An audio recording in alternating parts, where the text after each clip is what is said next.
guys, thank you so much for checking out the 15th edition of the Strong Happy Healthy magazine. This week I'm going to go try pole dancing. I've always wanted to try pole dancing and I never had the opportunity to do so. I've always been a little bit nervous, a little bit scared. I wasn't quite sure what to expect. I never knew if I was strong enough. So today I decided to just go do it and answer all those questions that I've had unanswered. And my goal is to talk to a couple of people there and answer all those questions for you guys as well, so you guys can understand exactly what to expect for your first pole dancing class. Today I'm here with Amy from the pole gym here in Brisbane City. So Amy, I tried my first pole dancing class on Tuesday night and it was actually completely different to what I expected. So I didn't realize there's actually quite a few different types of pole. So can you explain to me the different types of pole dancing? Sure. Yeah, so basically the way I like to explain it is there's three main categories. So you've got your pole sport, which has become a really big thing over the last 10 years. It's the big Olympics push that you'd see. If you ever hear about kids doing pole, that'd be the sort of pole they're doing. It's all about chalk, ankle guards, flips, jumps, acrobatics. It's very much taking like circus or even making like a gymnastics apparatus out of the pole. And then you've got your pole art, which is again what a lot of people might not have heard of, but they have over the last 5 years. And it's basically mixing any kind of dance form with pole that you might not have been used to, so maybe contemporary dance or even just theatre. We've done a play once when it was just all dialogue and the poles and no dancing at all. So and then you've got what we call classic pole, which is still the sort of sexy side of pole dancing, and it's quite interesting because it started off as a really big thing and then everybody was out to prove that pole can be something different, so it really sort of pulled away for a little bit, and it's made a big resurgence in the last couple of years. A lot of people want to come back and try sexy pole dancing. So yeah, we like to cover all three styles at the pole gym. So who is pole dancing for? Because I saw there was a lot of males as well, and actually the crowd was complete opposite to what most people think pole dancers are like. So who is pole dancing exactly for? Yeah, pretty much everyone. We've always had a really big mix of ages and fitness levels, but yeah, all ages and sizes.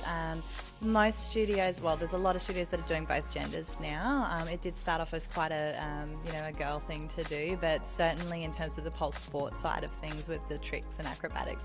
So what do you say to people that think that pole dancing is just for more of like the showgirls and the sexy side of things? So I think that's more of what people think when they hear pole dancing. So what do you say to those type of people? How do you tell them that it's not about that? It's more about the acrobatics and the techniques.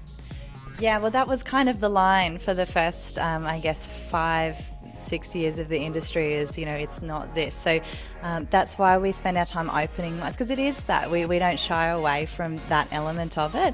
What we need people to understand, though, is that, there are the different elements. So if kids were doing it, they wouldn't be doing the sexy side. If people wanted to do the sporty side, they would only do the sporty side. But as opposed to walking around and saying it's not this, which talks down the whole industry that a lot of the pole studios came out of, it's about celebrating all the different styles, including that one. So we try to open people's minds rather than just change them from one to the other. So what are some of the other benefits of pole dancing? Because I actually did meet one girl who's lost an insane amount of weight from pole dancing. So what are some benefits other than learning how to dance on a pole? Sure. Well, obviously there's massive fitness benefits, which is why people have really gotten into it and why it's survived past that sort of fad stage, because it obviously has the results. There's been a few comparisons done between sort of sit-up exercises and things like that and pole, and it's been shown to be a really good core workout. We find a lot of people, though, they might start to lose weight or they want to get stronger or whatever their fitness goal is, but that becomes a bit of a side goal. They do get it, but it starts to become very quickly about what pole tricks they're learning next. They might have been scared about wearing their little shorts, but next lesson they're just wearing shorter shorts because they want the skin grip to get the trick. So it's really positive that the focus takes away away from the body image and moves on to more what can I do with my body, how active can I be, and how can my body function in a way to achieve what I want in this sport. So do you need good upper body strength before you start pole, or is it something that you can build along the way? Yeah, that's absolutely one of the biggest misconceptions that we have. So many people, they don't start pole because they feel like they need to go and get completely fit first before they start. So the whole point of starting at level 1 is to start with your very first pole tricks and climbs and slowly building up your upper body strength. You don't have to be able to lift your body weight off the floor, but by trying to, you get stronger and then you can later. So that's the whole point of it. So what are some of people's biggest fears before starting pole? I guess it depends on the person. So some people might be very, very confident with dance. So this studio in particular, we do keep the pole art side going. So all sorts of different forms of dance as well as classic pole. So they might be scared of doing choreography if they haven't ever done dancing, as other people might be absolutely fine with that but really worried about their level of strength. Some people might be worried about what other people will think. That stigma is still around a little bit. One of my biggest fears actually before starting was I actually don't ever wear shorts, and wearing shorts for me was a little bit weird, but as soon as you walk in the room and every girl's in shorts and sports bras, and that fear went away straight away. It was I was completely comfortable in the room. Okay, so someone doing their first pole class, what should they expect from their very first class? Just expect the unexpected, I guess, because you've got to throw yourself in there. You know, depending on what your background is and what sort of dance you've tried, or whether you're a gym junkie before you come to pole, you know, everyone's going to be at a different starting point. Don't worry about what other people are doing so much is the key. We get a lot of people that might think that they're behind if other people are up off the floor climbing and they're not. The key thing is come, try, and don't compare yourself. Just compare yourself to where you were at the last class and try to move on from there and take it at your own pace. So you guys do 6-week courses, so how are they set up?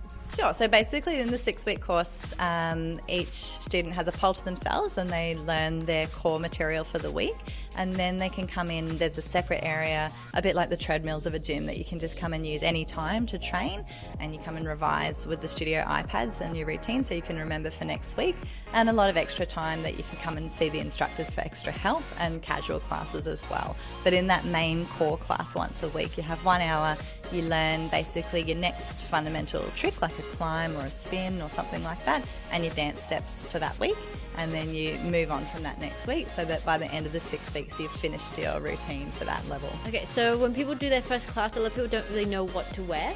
So what should people generally wear for their first class so they feel quite comfortable? Yeah, again, we sort of find it's extremes. Some people think that you're going to have to be in undies and a crop top. You certainly don't. For lower level tricks, you won't need the skin on the sides of your body or anything like that. So you can wear a full length top. Any top that you feel comfortable in is fine.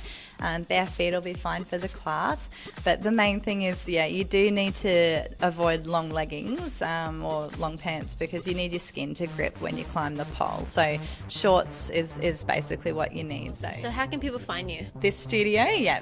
Okay, so you can find us, basically all of our information is on our website, thepolegym.com, but we're right in the middle of the city. There's a few different pole gyms, but this one is on the corner of Charlotte and Albert Street, and we're just above Healhy's on the corner, so you just find the stairs, up the stairs to the top level. Don't stop at the pub, come up and work out at the top. Do you have a message for anyone out there that wants to try pole dancing for the very first time? Sure, just probably by this day and age you've heard a bit about pole, or you might have seen it on Australia's Got Talent, or you've seen all sorts of different styles. So just remember, every studio is different. So the whole point is just come and give it a go and try not to be shy. Just get in there, get out of your comfort zone, and give it maybe a couple of lessons just so you can really get the idea of feeling one of those tricks, and you'll feel that buzz that people get when they nail their first trick, and you'll basically fall in love with it from there. That's what most people do.